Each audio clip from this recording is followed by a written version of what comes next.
Hey guys! With Breast Cancer Awareness Month going on, today let's talk about the pathogenesis of breast carcinoma. Now there are various etiological factors that cause breast carcinoma, but the two most important ones are genetic mutations in the ATM gene P53, BRCA1, BRCA2 and CHEK2 gene.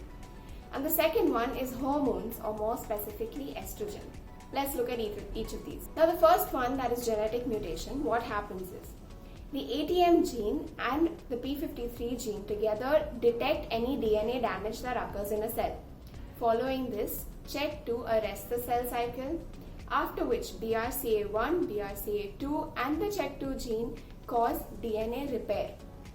Mutations in any of these genes will obviously cause the permanent DNA damage to remain and get promoted and form tumor cells.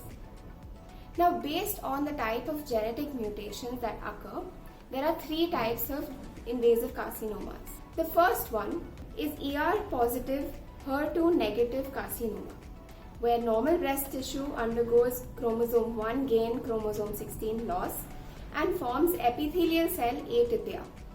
That further undergoes PIK3CA mutations, forming atypical ductal hyperplasia, ductal carcinoma in situ and then invasive carcinoma of the luminal type. The second is HER2 positive carcinoma, which could either be ER positive or ER negative. Here, normal breast tissue undergoes P53 mutation, HER2 amplification forming atypical apocrine adenosis, then forming DCIS and invasive carcinoma. Thirdly, you have ER negative and HER2 negative, where normal breast undergoes P53 mutations, BRCA1 silencing, DCIS and invasive carcinoma. Now the second etiological factor I spoke about was estrogen. Estrogen causes the proliferation of breast epithelial cells. Now if there are pre-malignant or malignant cells with DNA damage, these cells along with the normal cells will proliferate, promoting tumorigenesis. Hey guys, today we'll talk about how to reach a diagnosis of breast cancer. It all begins with a patient who presents to you with a palpable breast mass. Now, on examination, you may find the mass to either be a questionable mass or a dominant mass. If it's a questionable mass, you re-examine the patient in 2 to 4 weeks. Now, the mass can either be gone or it may persist. If it is gone, you ask the patient to do a regular follow-up and self-examine herself. Now, we come to the part where the mass is persistent or is a dominant mass. Next step would be aspiration. On aspiration, you may have two findings, a blood-filled cyst or a solid mass. If it's a cyst, then it has its own separate treatment and management. What we are interested today is what if it's a solid mass. Now, we go for the triple diagnosis technique. That is, you first order a mammogram. Its finding can either be suspicious or non-suspicious. For a suspicious mammogram, you order a biopsy and go for histopathological evaluation to identify which subtype of breast cancer it is. For a non-suspicious mammogram, you go for FNAC. If the results indicate that it's breast cancer, you order a biopsy to confirm the diagnosis. But if it doesn't, you reconsider all the test results and evaluate if some need to be repeated to reach a confirmed diagnosis. In this video, we will talk about the surgical management of breast cancer. Coming to the operative part, here we will talk about two major surgical options. First is the breast conservative surgery or BCS and second is mastectomy. Remember, the overall survival for BCS and mastectomy is same. In BCS, we will talk about three procedures. The first is lumpectomy, in which a breast lump, which is usually benign, is removed. Second is wide local excision.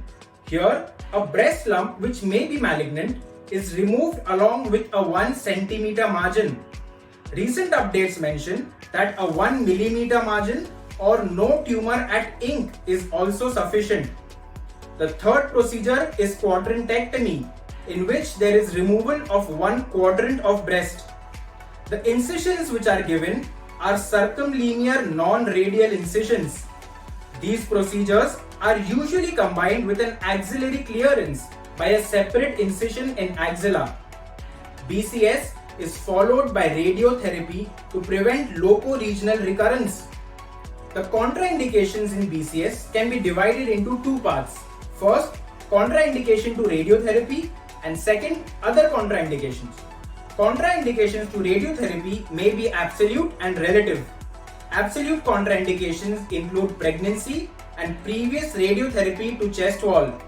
Relative contraindications include collagen vascular diseases like SLE.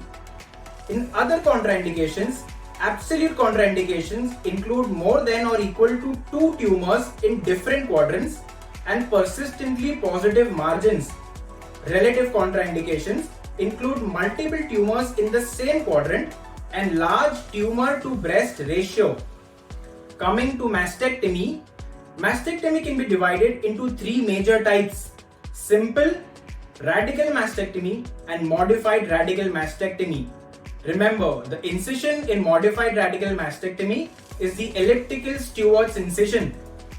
In simple mastectomy, there is en bloc removal of breast lump or mass, breast tissue, nipple areola complex, and pectoral fascia. In radical mastectomy, there is en bloc removal of breast lump or mass, breast tissue, nipple areolar complex, pectoralis major, pectoralis minor, and level 1, 2, and 3 axillary lymph nodes. This surgery is not preferred these days.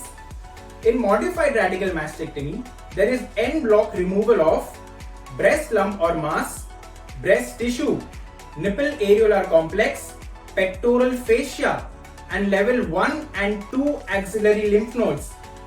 There are three important variants or modifications of modified radical mastectomy. The first one is known as Auchincloss modification. Here, pectoralis minor is only retracted. It is not removed. Level 3 lymph nodes are not removed. The second is Patty's modification.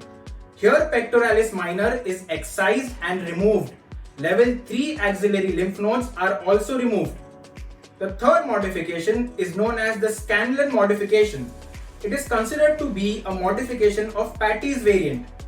Here, the pectoralis minor is incised or divided but not removed. Level 3 axillary lymph nodes are removed. There are a few other important types of mastectomies like extended mastectomy, which is simple mastectomy plus level 1 axillary lymph node removal. Extended radical mastectomy is radical mastectomy plus internal mammary lymph node removal. Super radical mastectomy is radical mastectomy plus internal mammary plus supraclavicular plus mediastinal lymph node removal. That's it from this dose of MedShots. See you in the next one.